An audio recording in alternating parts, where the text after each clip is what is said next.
block ID is 852343. You're listening to the one and only Art of Freedom here every Monday, telling the stories of Bitcoin artists all around the world, their inspirations, their techniques, and uh, the challenges that come along with it as well, and trials and tribulations. And my name is Rebel Money. Hope you are having a fantastic evening. And as ever, I don't know where she is in the world at the moment. I'm joined by my co-host, Florencia. Florencia, I'll tell you what, we're going to play a quick game. Where's Flo? Yeah. So, which continent are you in? Are you North America, South America? Hey, I'm back home. I'm in South America. Well, that was a quick game then. Chile it Sorry, is. I ruined the game. You won the game there. Well done. Yeah, superb. How are you feeling after your travels? Amazing. I was a bit tired. I arrived yesterday, but well. It's nice to be back home. It's always nice to travel, and it's always nice to get back. So I love the whole the whole experience. And yeah, I'm happy to be here with the Art of Freedom spaces again. It's always good to have you, Flo, and especially after your jaunts, and everything you see. So we briefly kind of talked a little bit about your experience in Canada last week, and it looked amazing on Twitter and everything.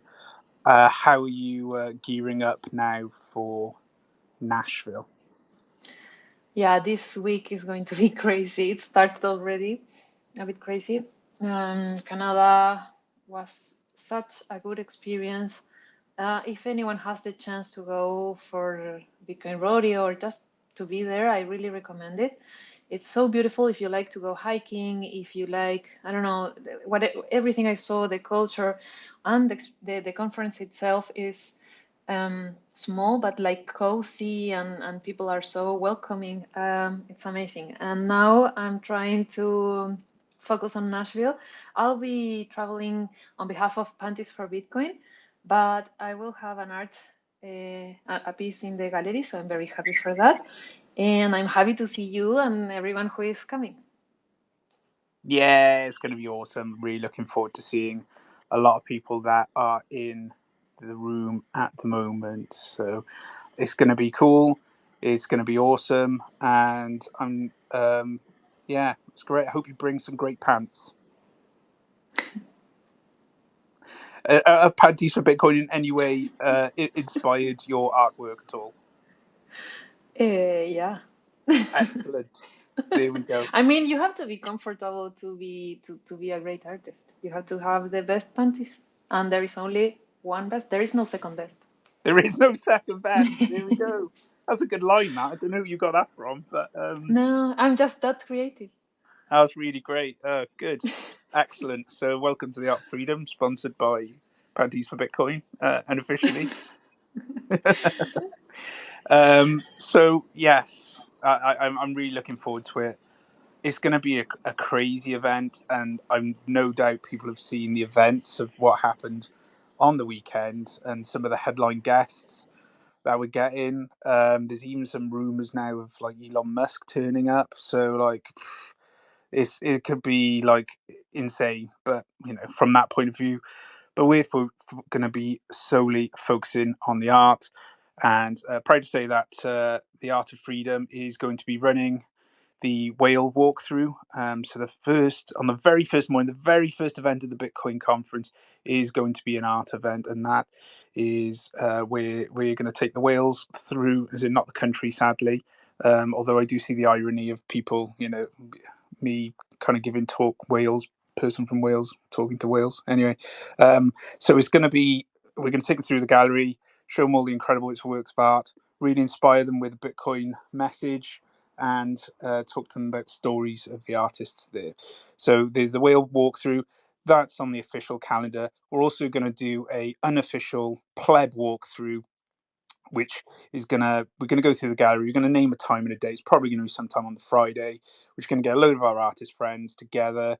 We're gonna whack earphones in, and then we're gonna just talk and have a show live there. So whether you're an artist, whether you're a collector, whether you're just someone who's just there at the time, you'll be able to join us on the Art of Freedom show. So it'd be great, because as this show is for everyone.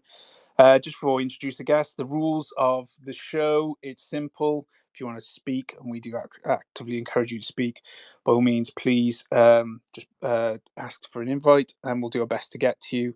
Generally, it's going to be in the second half of the show, when we have a bit more time. If you don't want to speak, because I thought about this today, Flo, a lot of Bitcoiners out there want to remain anonymous, and some people don't, unlike me, don't like the sound of their own voice, which is fair enough. Then you can also just type a comment in the bottom right hand corner. There's comments. We read these throughout the show. You can also send me a DM, or Flo a DM, or anyone a DM who's on here, and we will attempt during the show to read them and read them out. We've already got some questions lined up. So without further ado, we're going to invite our guest today up to speak. He is, I have to say, he's an incredible, underrated artist, I would say, in the Bitcoin community. He's also one of my best friends in the Bitcoin art space, and just an all-round fantastic guy. And I'm so pleased to have him on to talk tonight about his art journey and where he is at the moment. Welcome, Mr. Hansel. Hey, Rebel. Can you hear me okay? I can, mate. How are you doing? Yeah, I'm good. Yeah, I'm cool. Hey, Flo. Thanks for having me. There you go. Flo, I think Flo's off on when she's reading. She's reading all the questions, mate. She's traveling again. She's off traveling again. Yeah, I can hear Mr. Hansel, so I'll get out and try to join again. Okay. Okay. 1 second. That's all right, mate. I just taken out my earplugs as well, mate, before I heard you talk there as well. So, so mate, how are you doing this week? You okay? You ready for Nashville? Yeah, pretty much. Yeah, I'm all sorted for Nashville, I think. I've just got a train ticket today to get up to Heathrow. As per usual, just leave it to the last minute and pay 5 times as much or whatever. So my wife's constantly on at me about my organisational skills, but yeah, just got that sorted. So I think I've got everything in place now. And my Esther's just expired as well, so I had to get another Esther sorted. But, excellent. So I'm glad you're not going to be there at the border, and we're going to have to kind of smuggle you in from Mexico or anything like that. Yeah, I should be okay, hopefully. Depending on if they search my case and find loads of dollars cut up, then they might not be too happy. Yes, mate. Well, I don't know. Depends if they like Bitcoin art or art in general. Then I think they'll be very happy with what they find. So I think you're a bit of an enigma, to be honest with you, mate. Whilst you're extremely well known in the Bitcoin art community, you're always at every event. You always have amazing banter. Always talking to people. You kind of have no website, and and then you're this huge rare Pepe OG. So I just want people to give yourself a proper introduction for those people that future Hansel fans out there. Okay, yeah. So as you've just said, I suppose I'm predominantly known within the let's widen the net and call it the crypto art space, or the Bitcoin art space, particularly for my my rare Pepes from 2016 through to 2018, and then a few other projects I've been involved with since. And then alongside that, I've obviously been in attendance at most of the big Bitcoin events for the last 2 or 3 years, and usually have more Bitcoin centric artwork at those shows. Most people do just know me for the rare Pepes I created back in the day, and I quite often get asked, "Do you do anything else other than Pepes?" And I say, "Yeah, for the last few years, I've the Pepes was just one of many things that I've been working on, but." I think people can be quite blinkered, and just see the one thing in front of you, I suppose, and then not really try to look too much further, maybe. to see the other kind of things you're involved in. But yeah, I also don't shout about it too much. I suppose I'm not super active on social media. I've got my Twitter account. I'll usually post if I've been away somewhere, and shown some work, or if I've got a new piece of work that I consider to be of note, then I will usually post something about that. But other than that, I'm not too vocal. I'm quite quiet, maybe. Other than to actually meet people and have a beer with them and have a laugh with them. That's my main primary focus. Well, mate, and it's great, and it's one of the attractions that's got me to Nashville is Hansel banter. So it should be up there, with Trump, in my personal opinion. But well, coming from you, that's brilliant, considering as I single-handedly nearly destroyed your entire display last year. well, yeah, you are the opposite of Trump. He wanted to build walls around Mexico, and you just want to destroy gallery walls, isn't it? So Yeah. yeah, so that's great though, mate. It's all about creation and destruction. That's what art is about. So you started off in the rare Pepe scene back in 20, I believe 17. 2016. Okay, can you talk us through from that point onwards, mate? How you got into it? How I And Yeah, I suppose it's quite a convoluted story how I got into it. It's like loads of sort of individual sliding doors moments, I suppose, of being in the right place at the right time. So people say luck is where preparation meets opportunity, I believe is the phrase. And I think I was always looking for and waiting for something else, something better than what I was spending most of my time doing. I've always been artistic, let's say, or creative. I've always had the need to be creating something. So that's where I would get the primary satisfaction in my life, let's say, from creating something that I was happy with, or that I would consider. I've got this line: if it's good enough to sell, then I want to keep it. Usually, or I won't sell it until I want to keep it. Maybe. So I'm quite a perfectionist. I think that's pushed me along. My skill level has never really matched my ambition, and I think that's a big driver for me. So I'm always trying to be more precise, always trying to get better lines, better edges. It comes from my youth. I'm rubbish at drawing. Really, I always loved drawing and painting, but I hold a pen as if I'm wearing a boxing glove. So I hold a pen in a fist, and throughout my entire school my school life, sorry, my teachers were all trying to get me to hold the pen correctly, and I had all sorts of implements and devices on the pens and pencils to make me hold it correctly, and I just kind of worked around them and and just carried on doing the thing I was doing, but even in an even more gangly, awkward way. So my line work is pretty appalling because I don't have the mobility in my hands, and from a young age, I suppose I started cutting things up and gluing things together and kind of making collage, well, later kind of known as collage work, because I could get a more precise finish. I could get something kind of altogether better looking, a better finished product, let's say. Um, and then I did art at A level at school. Again, academically, I wasn't brilliant at school, but art and music I absolutely loved. And even though I didn't get the grades, my art teacher pushed the school into letting me do an art A level, against their better judgment, really. And then I was later almost kicked out of school from my A level because after a year and a half, I think it was, of my 2-year A level, I only had 3 pieces of completed work, and I should have had about 10 for the end of year assessment that was coming up in a couple of months' time. And I suppose at the time I'd started a band with some other kids at school, and that became my primary focus, was playing music, and that was kind of cooler at the time as well. There was a big music scene where I grew up, and in sixth form, the guys I was in the band with lived literally just around the corner from the school. So we had a garage we used to practice in, and we just take big bunches of people from the school down, at lunchtime and then throughout lesson time, and just do music and smoke pot and stuff in the garage and just waste our lives away really. And after I managed to well, my art teacher, again, the one who got me into the A level, managed to kind of keep me in school.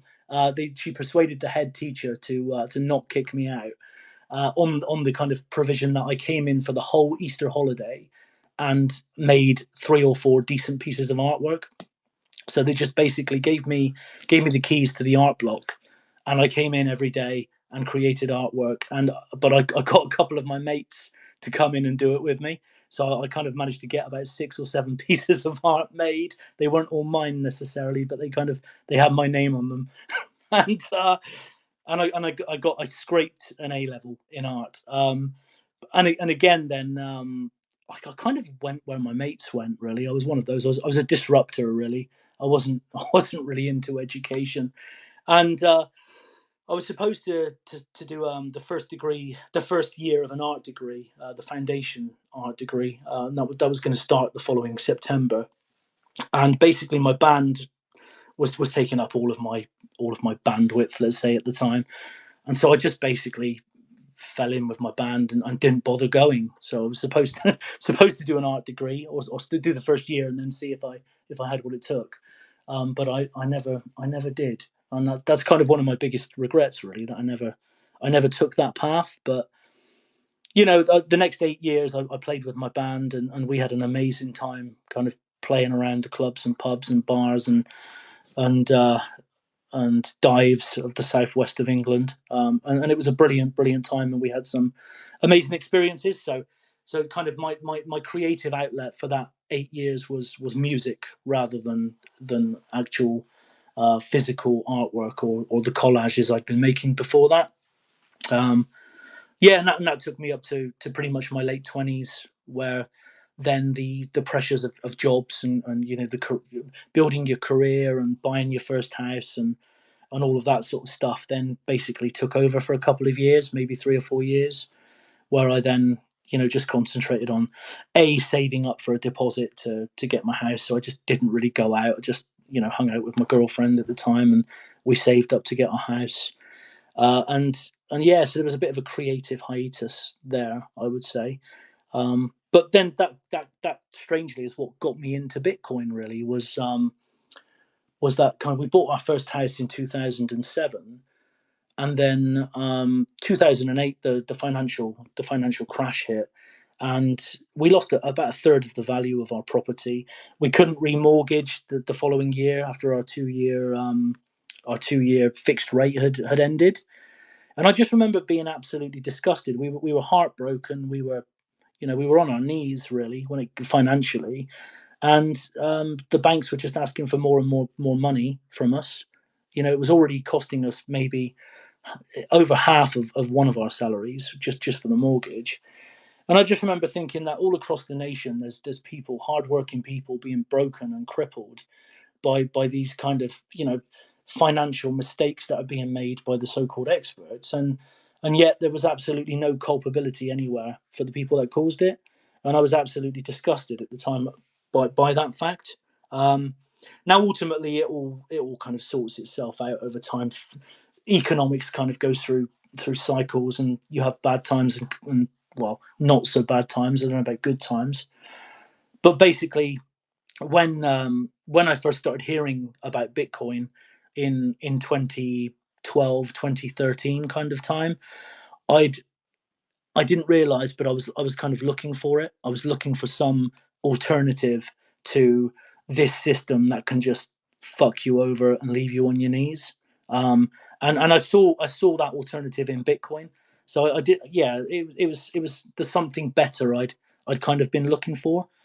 And I'd heard the term bandied around a few times, sort of reading about it every now and then on in the news or wherever. And then I changed jobs, and there was a guy working in this new area I'd gone to work in, and he was mining Bitcoin on a small mining rig in one of the backs of one of the server rooms, and it just seemed really dodgy and really ropey and a bit a bit dark, and I really liked that. I thought it was brilliant that he was doing this kind of like he wasn't supposed to be using the workplace as electricity, and kind of, and Bitcoin as well at that point in time was still very had a bad reputation. It was kind of, everyone was trying to tarnish the name of Bitcoin. So it was all, it's the currency of criminals. It's all to do with organized crime. You know, you're paying for people to be kind of murdered somewhere else, or it's all drugs destroying people's lives. And it was, the narrative was very much all about that. Now, I quite liked that. I must admit, I did like the fact that it was a little bit rebellious and a little bit, alternative, I suppose, to the system. And I was looking for that sort of thing. So I kind of got into Bitcoin through that. Really, that was the start of my Bitcoin journey, and then it kind of was a series of, like I said earlier, sliding doors moments from there. How I then got involved in ultimately Rare Pepes and the crypto artwork, the Bitcoin artwork. I saw in 2014, I think it was, on in a CoinDesk story about, there was a gallery, an exhibition going on in San Francisco, and it was called The Time Is Now. Um, I don't know the names of any of the artists that were in it, but I remember that being the first time that I kind of, it clicked in my head that the thing I used to love and hadn't done for some time was able to be kind of blended in with this other thing I was starting to find out about, and really, really kind of excited and charged about Bitcoin, could be fused, and that art could be about Bitcoin. Up until that point, I'd just seen Bitcoin really as a finance tool, I suppose, or an alternative currency. But yeah, from that point on, basically, I saw that show and was looking for ways to integrate art with Bitcoin, and that led me to a particular subreddit which was called Jobs for Bitcoin, and it was basically just people would post small tasks for payments in Bitcoin, usually graphic design type tasks. So I need a website designed over here, I need a banner designed over here, I need branding done there. And there was one post on there that I kind of thought, well, I can probably do that. And it was a band from Kansas, and they were releasing an album that they would only receive payment for in Bitcoin. So that was quite early for that kind of thing to be happening. 2015. This is 2015 by this point. And I contacted them and sort of asked them what they were after, and they were after the band were called Myco, like as in mycelium, and they were like a psychedelic band. They were into acid and stuff like that, and they wanted their name Myco kind of as a mushroom of some sort. So I basically designed or just drew this kind of like liberty cap mushroom, uh, spelling out Myco. And they quite liked it. They said it was really cool, but they wanted something a bit more kind of bold because it was quite stringy, I suppose. The Liberty caps are really, really small, aren't they? And so I kind of did a fly agaric mushroom and made their name kind of in that. And they were really pleased, and they paid me like $50 worth of Bitcoin, which at the time I think it was about 0.2 Bitcoin. So it was quite decent kind of later on. But at the time, yeah, it was like $50 or something like that, and that was a real milestone moment for me. Again, that was the first time I received, Bitcoin as a payment for a piece of work that I'd done, and from that point on, really, I then kind of, started looking for more avenues, I suppose, to use as an art outlet on the blockchain. And at that point, you discovered frogs. No, still not there yet. I just thought I'd better let someone else speak. Oh, thanks, mate. Yeah, no, you keep going, mate. We're here to listen, mate. So keep going. So, okay, right. So, so that's when you could come up to frogs, is it? That's just how I got into Bitcoin, really. Yeah, and then discovering the fact that Bitcoin and art could be kind of, the eureka moment of, wow, Bitcoin and art kind of go together. I didn't even think about that. Yet they're two things I love. So yeah, in 2015, I stumbled across this article. I can't remember where it was. I get the feeling it was in an actual printed newspaper, not on one of the sort of CoinDesk or Cointelegraph or those kind of kind of places I was reading kind of, or getting all of my Bitcoin news from at that point in time, or Reddit. But I stumbled across this article, and it was about this grandmother, like an old granny in England, and she was playing this game on her phone. And the story was she's building up small amounts of Bitcoin. She's kind of stacking sats, as it were, as a reward for playing this game. And I was really interested. And the game turned out to be Sarutobi, which I'm assuming anybody here who's into Counterparty would have heard of. But if they haven't, what is it, just quickly, Mr. Hansel? Sarutobi was this small game you could download to Android or iOS, and it was developed by Christian Moss, who, again, a lot of people in this space know. Lovely guy. I met him a couple of times. Fantastic person, and a pioneer in the space, and especially a Bitcoin gaming side of things.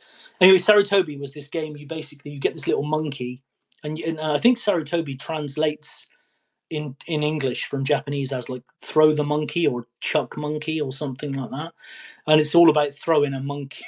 It doesn't sound right when I say it out loud. Throwing a monkey as far as you can. It sort of swings on ropes and things like that, but it's all about getting distance with this chuck to monkey. But back in the day, back in 2015, you'd get rewarded small amounts of Bitcoin for watching the adverts in between. So I was playing this game, which was absolutely addictive in the evenings again, and collecting small amounts of Bitcoin. And it was maybe, $20-$30 worth of Bitcoin a month at the time, which was kind of, I don't know, like 0.05 Bitcoin or something mad like that. Now, mad looking back. And I built up, quite a decent amount playing this game. So anyway, I downloaded Sarutobi, was hooked pretty quickly with it. And then as part of that game, there were these 3 power-ups you could get that would enable you to throw your monkey further. And I was absolutely kind of hooked by that. And so what you needed were you needed to download a Counterparty wallet and basically get 3 particular spells of Genesis cards. Were they 3? Yeah, so I think there were 3 spells of Genesis cards. One of them was the Satoshi card, which even then was unaffordable for me. But I got the other 2, so I had the 2 main power-ups. And that was really my introduction then to Counterparty and spells of Genesis, which then became my next kind of addiction. So I then went really deep into spells of Genesis. That it only recently come out. I was in the beta stage, so I was one of the beta testers for that for a number of months before they kind of went live. And I bought quite a lot of old spells of Genesis cards back in the day to play the game, because I really loved the game. And I really loved the collecting cards aspect of it. That really kind of hit me, like, the nostalgia hit of being back in the playground at school, at primary school, and swapping, Batman cards and Back to the Future cards and all those, giving away my age now, those kind of things. And it was brilliant. I really loved it. And so from there, I met a Spells of Genesis card reseller who was called Helena. So she's a German woman, Helena, but she was living in Mexico, I believe, at the time. And I'd kind of go to her because she'd give me a good rate for the Spells of Genesis cards. There was like a dex for Spells of Genesis, but it was really complicated. You never knew if you were really going to kind of get the card or your money was just going to disappear somewhere. And back in the day as well, that was my first step out into a what I would call a bit more of a intuitive wallet. So Counterparty, even though people say now it's really clunky, it's really outdated, before that I was using something called Multibit, which was sort of downloaded onto your own hard drive. And I'm not very technical, and it was very every time I did anything on that, I just thought I was going to lose everything, basically. But yeah, so Counterparty was like a step up for me. And Spells of Genesis had this fantastic wallet at the time called Book of Orbs, and it displayed all of your cards in like a kind of weathered, aged old sticker book that kind of looked like a tome. It was like a leather tome almost. And if you talk to a lot of people in the space, I think a lot of people would like to see something like that again. I think a lot of people missed that when that kind of got closed down. But but yeah, and Helena basically one day she said to me, do you create your own artwork? Are you interested in making your own trading cards? And I said, well, yeah, to tell me more about it, kind of thing. And she basically introduced me. This is sort of November, early November 2016. She brought me into Rare Pepe, basically, which had only started, I think, 5 weeks earlier or 4 weeks earlier, sometime in October. And then I kind of got my first card together, which was Pepe Brick, and I think I got that out in December, December 2016. And then as a thank you to Helena, then I think the next card or the next card after that I did was I did a card for her. Basically, I kind of did the artwork for a card for her, and then the rest is kind of Pepe history, I suppose. That's fascinating, mate, and it really interesting to listen to and learn about kind of the really early forms of Bitcoin art. And for those that are kind of thinking, what is Spells of Genesis? What the hell is this guy gone on about? Have a look at it. It was one of the early card series that was made on this thing called Counterparty, which was kind of what was it for originally, mate? It was about creating tokens, wasn't it, on top of Bitcoin? And then kind of the community then took over, and the art community there, and then kind of turned it into this this place where you could collect collectible cards. Am I saying this right, Hansel? Yeah, pretty much. I think the Counterparty side of things kind of very quickly kind of found a new use case, let's say, than the one it was originally destined for. Okay, and so you had this Counterparty, and it's a fascinating part of history, and I find it incredible that even today, like, people are just finding some random images that they never knew existed, like, early on, and there's archaeologists, as they're called, that Yeah. go through this whole data and have a look at some of the art pieces that were created at that time. And then it kind of, I suppose, Counterparty's main use case, you could argue, then kicked off shortly after that with, as you say, the Pepes. Just very briefly, what are Pepes, and uh, how did they come about with, and you involved, and your involvement in the Pepes as well? Yeah, so Pepe the Frog was a creation of Matt Fury. It was a cartoon character, or sorry, a comic book character, let's say, and it started off in a small zine that he put together called Boys Club. And there was one particular pane within this zine. This is all very kind of reflective of the modern meme age. There was this one pane which showed Pepe the Frog with three of his buddies, and he's going to the toilet, and he's just taking a piss, and he lets his trousers go down around his ankles, and basically his mate comes in and says, like, Pepe, why do you piss like that? And Pepe just turns around, and in the next pane is the classic picture of Pepe the Frog's face with the speech bubble just saying "feels good, man." And that really took off across the internet, and Matt Fury kind of lost, let's say, control of what happened to it. There's a really, for anyone interested, there is a really, really brilliant, interesting documentary called Feels Good Man. And it chronicles the whole story of Pepe from Matt creating it through to it being kind of appropriated by people that he didn't want it appropriated by, and then his fight to bring Pepe back for forces of good. So it all sounds really stupid, almost, obviously, when I'm saying this is a grown man, but I've been on this journey, and it's it's been real, and it's been, probably, I talked about my band when I was younger. I talked about being a creative. This journey has been equal to, if not more significant than, that journey I did for 8 years with my band. It's massive. It means more to me than anything I've ever done in my career, in my normie job career. Um, it's huge, but lots and lots and lots of people worldwide feel the same about it. That's the crazy thing, is there is a huge community of Pepe lovers and appreciators. Anyway, off the back of that, there was this kind of drive. So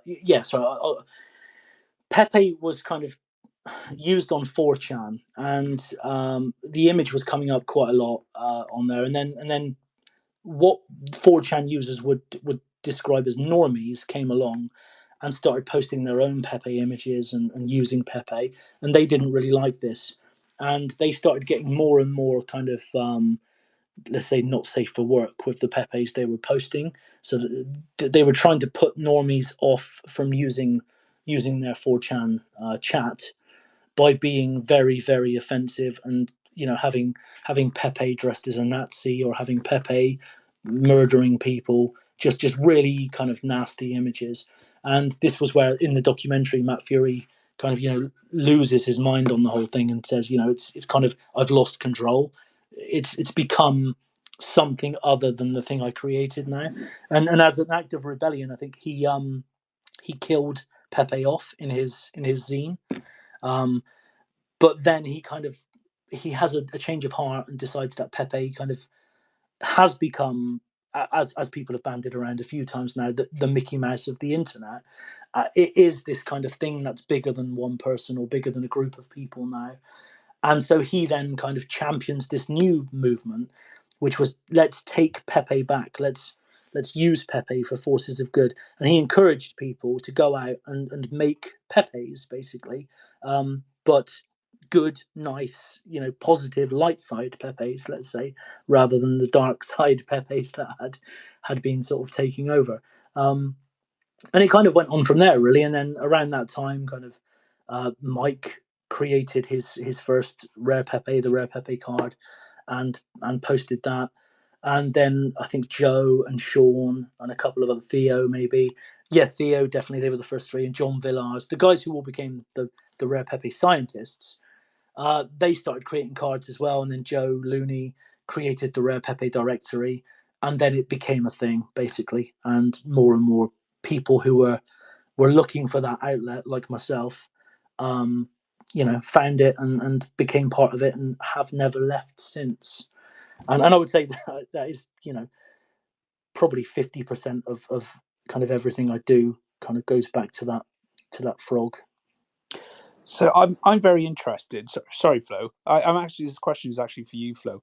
Obviously, I've heard this loads of times, and I've made Pepes, and I've researched into the history of Pepes. I've talked to some of those rare Pepe scientists. Flo, what's your kind of thoughts on it? Just hearing about this cartoon frog and all the weird things that come along with it. Yeah, I'm not that close to the Pepe world. The first time I really, I had seen it online, but I wasn't paying much attention on social media in general at that moment. And then I went to Miami 2022, I think, and I was on this this tiny gallery that was all about Pepes and NFTs and other stuff that I wasn't very familiar with. And that moment was very special because I was very amazed of this other world, but also kind of confused. I didn't understand why is everyone painting frogs, and uh, I'm not gonna lie, at the beginning I thought it was are you kind of silly, or I didn't understand so the purpose of it, or why the repetition, I couldn't put it in my head. Then I remember I was there with our mutual friend Gus, and he started explaining to me all of this and the scientists and the whole history behind it, and it was fascinating, super crazy to me still, but I could put more order into it. And now that I really with the Art of Freedom, with all of our guests who produce so many different stuff and have different styles and have so incredible backstories, I've I don't know, I kind of like it. I kind of want to put a frog in my art.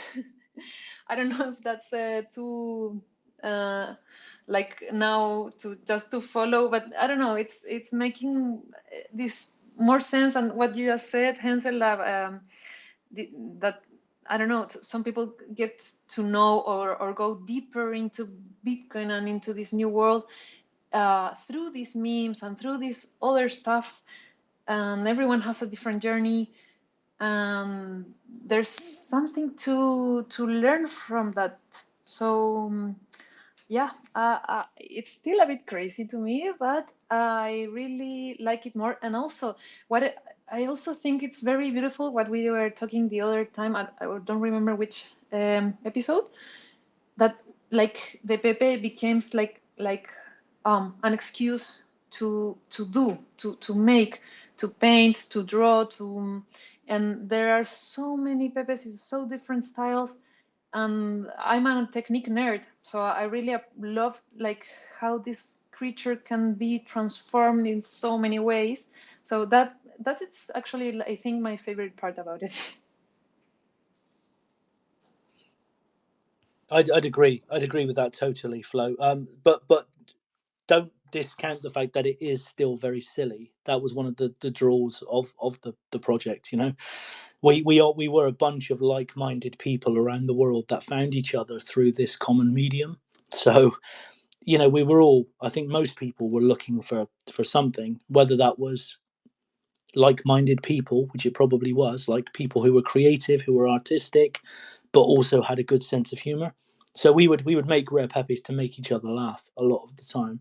It was about the community. It was about, you know, what it was about cultural influence. I would say things that you loved growing up, or that impacted or affected your life, and you would portray that through the medium of a frog's face, and other people around the world were all doing the same thing.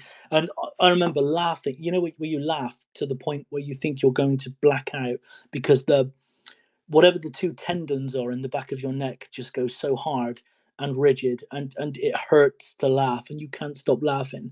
And it was when Joe Looney published his rare Pepe of this guy called Tony Little, who was like this American fitness guru guy. And when I was a teenager, Easy B is my best friend. He's another artist, and we grew up together, and we had the same senses of humor, you know. And this thing, I remember I was on a fitness drive when I was about 19 or something, and I bought this kind of off of a mate of mine. I bought this running machine, and it was a Tony Little running machine, and it came with a video. And me and Easy would sit and watch this video, and just laugh until our noses bleed, you know.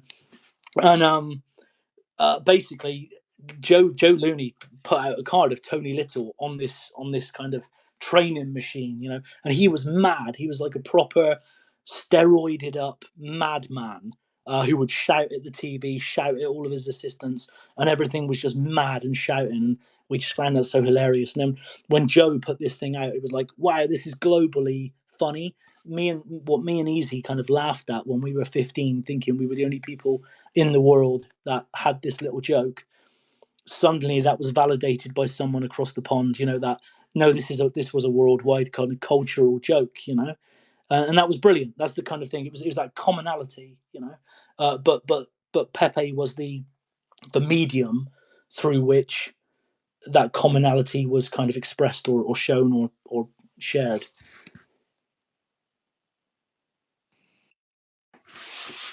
Yes, and Pepe can take many forms, as you said. Let's talk about some of your Pepe pieces briefly, Hansel. So, what influences have you got on your art, and just tell people that perhaps haven't really got into the Pepe universe some of your pieces, your key pieces, and your faves.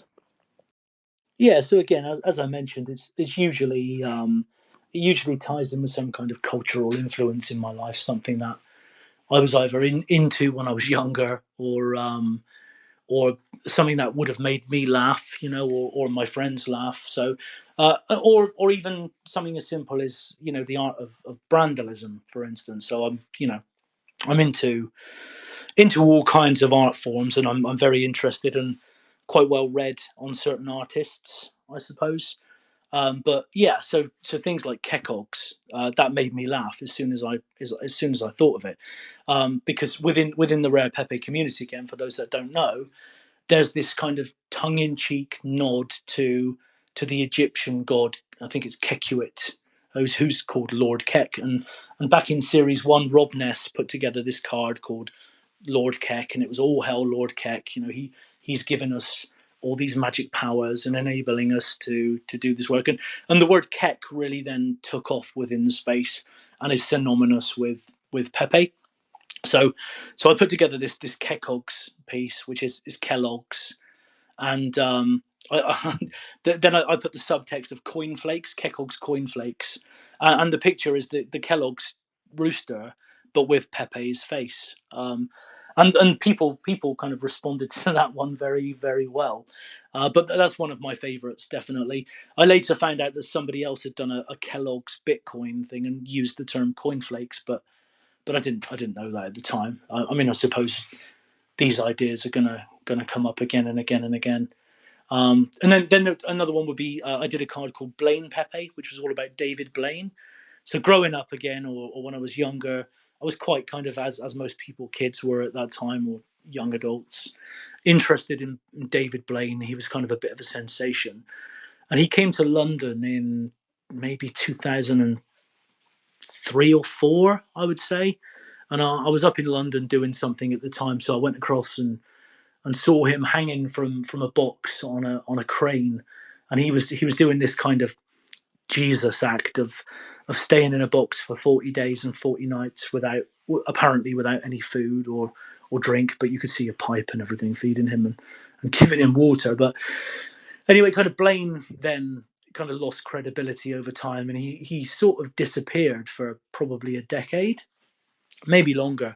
And then around about 2016, when I was started making these Pepe cards, he kind of came back with a new trick. And this trick was he would go to celebrity parties, like people like Kanye West and Beyonce and those sort of people, and he would have a champagne glass, and he would just out of nowhere regurgitate a frog from his throat and spit it into the glass. And I kind of thought that was like, even though it's a trick, however he's done it, that frog definitely came out of his mouth, and he was shoving a frog in his mouth at some point or somehow doing it. And I thought it was quite exploitative and kind of not really right, especially considering he'd been off the scene for quite some time. It felt like a bit of a cheap stunt. And so I thought, oh, there's a frog involved straight away, so I can kind of make a Pepe out of this. But the twist I put on it was that everybody's poor, everybody's got to pay their bills, and the frog was the willing participant in the stunt. So he was there because he was being paid to be there, rather than in real life the frog was just being exploited.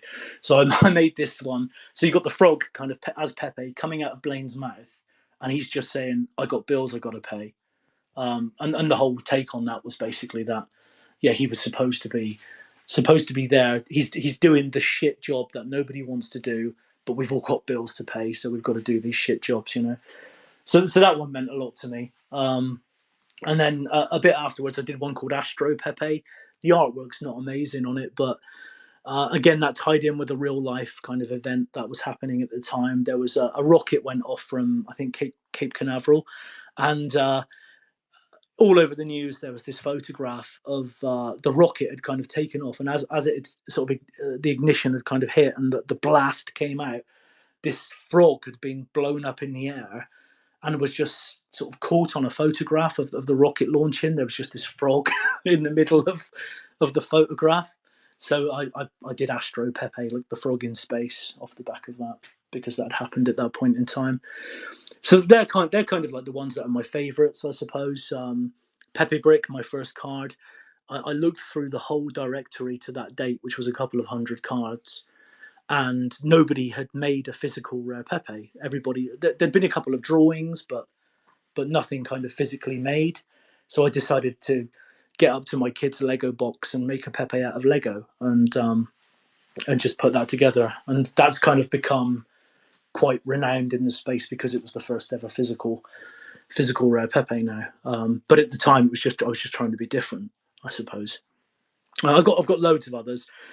A lot of them are more popular than those, but they weren't necessarily kind of my favourites, I suppose. But yeah, so I can't remember what else you asked, Rebel. Go for it. Yeah, thank you. I just wanted to know if you are working on a new project that you would like to share with us or anything new coming up. I've got a couple of pieces coming to Nashville that are finished, and then other than that, I've probably got 12 or 13 different pieces that I've been working on kind of for the last few months. I'm very, I'll get an idea. I'll really love that idea. I'll really kind of get passionate and into that idea. I'll start working on it. And then either, because I'm a bit of a perfectionist when it comes to things being exactly right, I either get to the point where I'm not quite ready to continue because I think I will mess it up. So I leave it and then move on to something else. Or I get bored of staring at it too long and leave it and move on to something else. So I've kind of just got so many pieces that I'm working on that are in various stages of completion, but never really get completed. Maybe I add 5% a month to each of them. And then I'll randomly get struck by something and just work on it solidly for a week and get it done because I'm really in the zone. So there's a piece I've got in Nashville called the Sly Old Goat, and that's basically a dollar collage of Washington, but Washington as a goat basically. And there was a project called Goat, the greatest of all time, that was put together by a guy called Darky, and he asked me to do a card for him, and I really wanted to make a trading card sized collage out of dollars, and I really loved the idea of this because it tied in with being the goat, being the greatest of all time, and being the sly old goat. So this time Washington is kind of he's a goat. It's kind of like the veil behind the face almost. So it's not like satanic or anything like that, but it's supposed to be kind of like ritual. It's supposed to show that there's this elite kind of um, society going on of old goats that are controlling things and manipulating people and making you kind of have to work for them ultimately. It's the whole kind of you're a slave to money, but money is just printed aimlessly, and there is no real kind of getting out of that circle.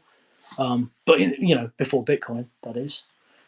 So that's coming up in Nashville, and then I've also got a piece from last year that I had in Miami that I didn't sell in Miami, but BTC Media kindly kept stored for me all year in Nashville, and they're gonna bring that across to Nashville as well, which is the Makamoto. So that was one of my fake rare cards, and that was a take on the very first Nakamoto card, the very first rare Pepe. But this was created in 2020 2022 during the bear market, and it was all a take on even Satoshi Nakamoto has to pick up the mop and go back to McDonald's basically when times are hard. So it's Satoshi as Ronald McDonald, and it's a big 75 centimeter by 75 centimeter light box that I had custom made by a company in Bristol that kind of did stuff for Banksy's Dismaland. So they've kind of built this thing for me. And yeah, it was in Miami last year. It's going to be at Nashville again this year. Yeah, but I've put it up for a no reserve auction this time, so we'll see where it goes. Probably a loss, but who cares? Now you have to try it all, and you never know when the right people might be looking at it. And I also wonder, did you ever wanted to go back to music, or have you thought about making like some Bitcoiner music or something like that? Well, I tried with Mr. Rebel Money actually, but he was too busy. So I did have an idea of putting together some jingles or songs or something, but yeah, it's just finding time. I still play guitar on my own quite a lot, and I've got a bass, but playing bass on your own is a bit sad, really. Um, yeah, so I'd ultimately like to, I suppose, but it's finding the time and finding the people, and then with music comes rehearsals and practice. You have to be practicing at least once or twice a week to maintain that kind of that tightness, and that that good sound. Basically, otherwise you get sloppy and it all gets rubbish. And yeah, also my belly's a bit bigger than it used to be, so I can't see my bass anymore. Mate, that happens as you get older anyway. I could definitely attest to that. And yeah, it wasn't me, mate. It was my agent. I just want to put it out there. I was up for the project. It was just trying to organise times and dates. Your Pepe stardom going everywhere, and then me being stuck here in Wales. So, but that's definitely something I'd love to do, mate, in the future. A Bitcoin band, that would be really cool, and a project for the future. But as you say, it's very. I've been in so many bands, but it's so all-consuming It that is. it can be tough. But who knows? Marcus is in the chat. Very quickly, Marcus, if you could come up to the mic, mate, if you're available. Hansel was looking to audition for your band. Would you have him in there?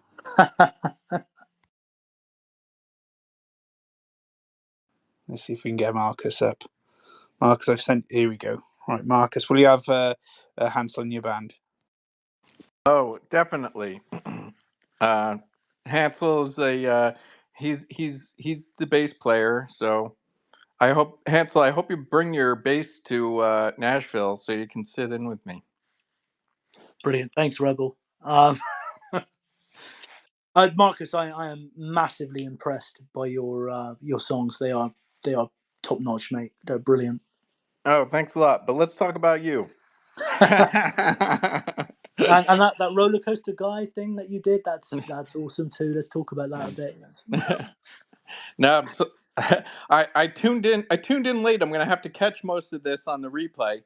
But Hansel, love your art. You know that. And did you talk about the frog? Yeah, he came up once or Yeah. twice. Okay. We talked a lot about the frog, but maybe just as a little anecdote to finish off, you want to talk about the duck burgers, Mr. Hansel, because that's turning into a meme now. Yeah, Well, Mr. Hansel is a duck burger aficionado. as my recollection goes, Rebel, I think you were more into the duck burgers than I was. I was very much the steak sandwiches. If you remember, we found that secret stash of steak sandwiches, and Arian was. We kept telling him about them, and he didn't believe us. Do you remember? Yes, and Mr. Hansel, you delivered a steak sandwich to Arian. I did, and you took that iconic photograph, like the Pulp Fiction moment, where he somehow it lights his whole face up. That's right. Because you so graciously covered the steak sandwich for transporting it from the eating area to Arian, who was locked down to his table because Chris had him chained to the He did. Scare City table, right? Yeah, well, you serve as you wish to be served.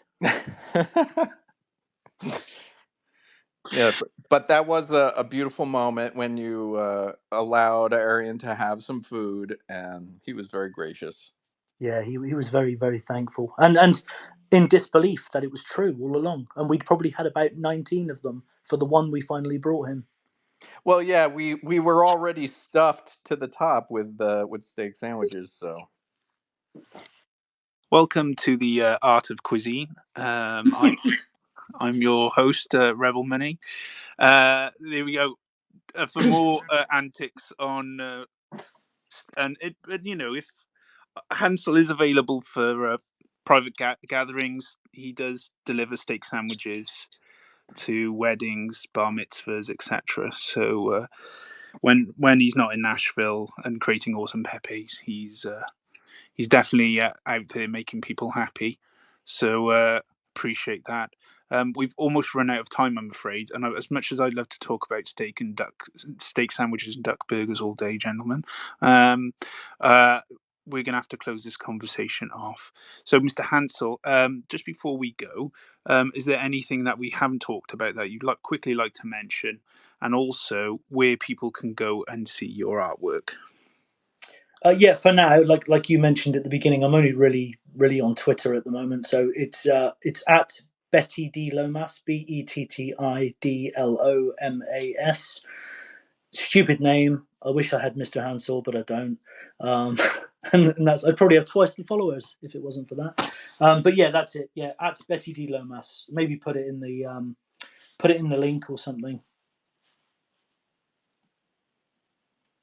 We will do, definitely. And if anyone wants to talk behind the scenes of the Art of Freedom, we're also on the Telegram group as well, where all the artists hang out and basically talk shit. So, and you're more than welcome to come in on that. Just like to say thank you very much to Mr. Hansel for sharing his frog stories today. We'd really like to invite you back on the show as well, mate, at some point, so you can talk about your Bitcoin art, because we've only really covered half of your kind of creative output. So we'd definitely like to get you back on again, if that's okay.